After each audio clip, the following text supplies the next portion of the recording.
你好， Dober dan. 我叫Nina Ovsenek， 我在克拉尼高中教汉语。 Dobrodošli, moje ime je Jeju Chen in sem učitelj kitajskega jezika na gimnaziji Klang.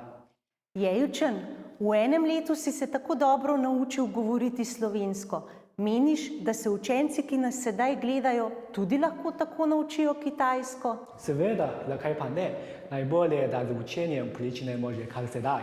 Sedaj? Kaj pa, če bi vseeno še malce počakali, da učencem na kratko predstavim, kako sploh poteka učenje kitajščine na naši šoli? 没问题，ni problema. Kitajski jezik je najbolj razširjeni materni jezik na svetu, saj ga govori kar 1,4 milijarde ljudi.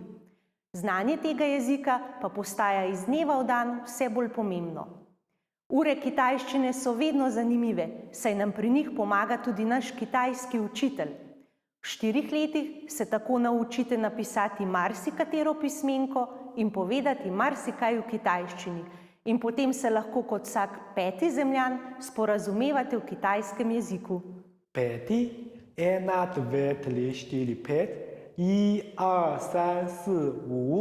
Ja, tako je. Morda je res že čas, da učencem pokažeš števila od 1 do 10.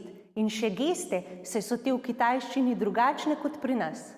好，1, 2, 3, 4, 5, 6, 7, 8, 9, 10. Odlično. Hvala oziroma po kitajsko xie. Mislim, da bo to za prvič dovolj. Več se boste lahko naučili kasneje.